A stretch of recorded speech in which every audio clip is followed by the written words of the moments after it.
Hi అండి.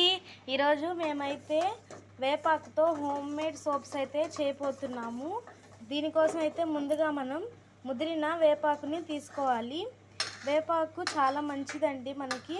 So అందుకోసం మనం ఇప్పుడు వేపాకుతోనే చేసుకుందాము. ముదిరిన వేపాకుని శుభ్రంగా కడుక్కొని తీసుకోవాలి. ఇప్పుడు వేపాకుని శుభ్రంగా కడిగిన తర్వాత ఇట్లాగా మెత్తటి పేస్ట్ లాగా చేసుకోవాలి. ఇట్లా మెత్తగా చేసుకోవాలి పేస్ట్ని. సో ఇప్పుడు మనము సోప్ బేస్ ఉంటుంది కదండి, సోప్ బేస్ వాడేవాళ్ళు సోప్ బేస్ వాడచ్చు. లేదు అనుకుంటే పియర్ సోప్ ఉంటుంది కదండి, అదైతే తురుము పట్టుకొని వాడతారు, అట్లన్నా వాడచ్చు.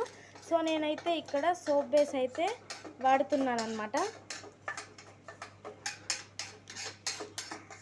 సో ఇప్పుడు మనము సోప్ బేస్ అనేది కరిగించుకోవాలి. ఇదిగోండి ఇలాంటి వెడల్పు పాత్రలో పెట్టుకోవాలి. ఒక గిన్నెలో సోప్ బేస్ పీసెస్ వేసుకొని కరిగించుకుంటూ ఉండాలి.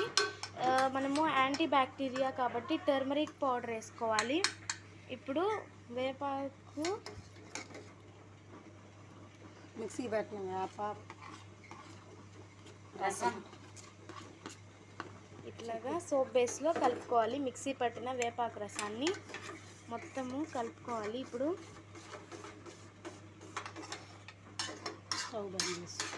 ఇప్పుడు ఇదంతా కలిపేసిన తర్వాత స్టవ్ బంద్ చేసుకోవడమే. సో ఇప్పుడు మనము ఈ మిశ్రమాన్ని ఇట్లాగా ఒక ప్లాస్టిక్ బౌల్లో వేసుకోవాలి. దీన్ని బయట ఒక 1.5 అవర్స్ సేపు నానబెట్టాలి. గంటన్నర సేపు నానబెట్టాలండి దీన్ని. సో ఫైనల్లీ మన సోప్ అయితే రెడీ అయిపోయింది. చూడండి, మొత్తం కూడా చాలా మంచిది నీమ్ సోపు. మీకు నచ్చిందా?